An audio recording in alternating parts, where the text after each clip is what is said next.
Hello one and all, and welcome back to what's in this week's Oban Times, or as we call it, Wit-What, with me, Owen Wilde. Me, Kathy Griffiths. Me, Jodie Hagan. And me, Sandy Neal. Well, it's been another busy week in Oban, Lorne and the Isles, and we've got all the best headlines here for you.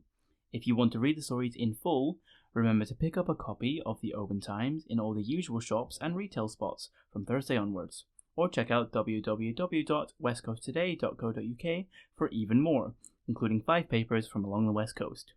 If you want us to cover your story, you can reach us via phone on 01631 568000, by emailing editor@obantimes.co.uk, or by contacting us on Facebook.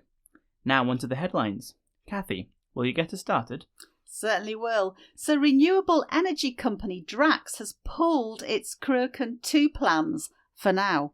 If it had still been going ahead, the Hollow Mountain Mark II expansion could have been operational as soon as 2030, with almost 1,000 jobs supported across the supply chain during its construction. Drax says it still believes in the project, but rising costs over the last 2 years have driven the decision. The option to keep the plans on hold for the future will, however, stay open. Oban's fantastic 41st Highlands and Islands Music and Dance Festival at the weekend would have made its founder Neil Sinclair proud, say organisers.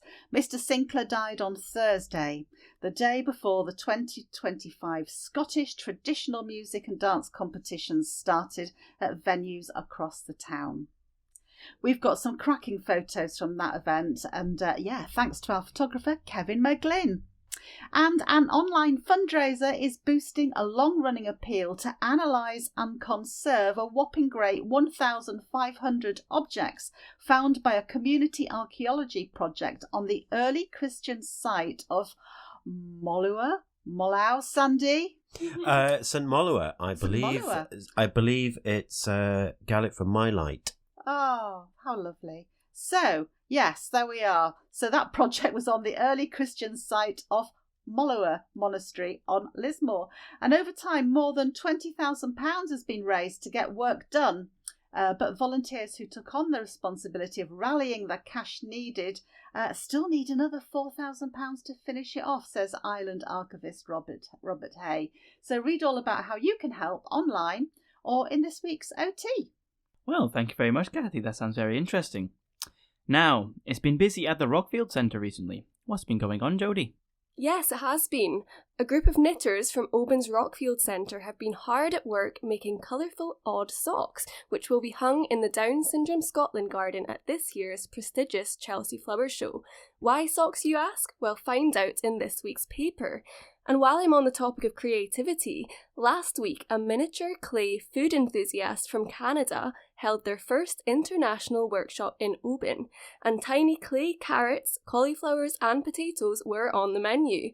And an Oban man, Michael McFadden, has written his first ever children's picture book, which is a hit with his biggest fans, his grandchildren. In other news, a community-led group on the Isle of Skye has launched a mammoth fundraising campaign to raise money for the construction of a brand new £1.5 million sports hub.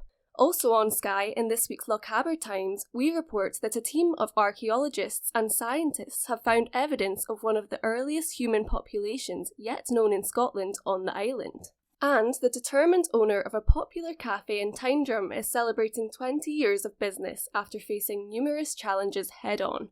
Read her story in this week's paper. Thank you very much, Jodie. Now, Sandy, tell us what's been going on in Lochaber this week. Thank you very much, Owen. Well, in this week's Lochaber Times, the sheer scale of renewable energy projects across the Highlands, numbering 1,300 applications so far, has been revealed by a new Highland Council tracker.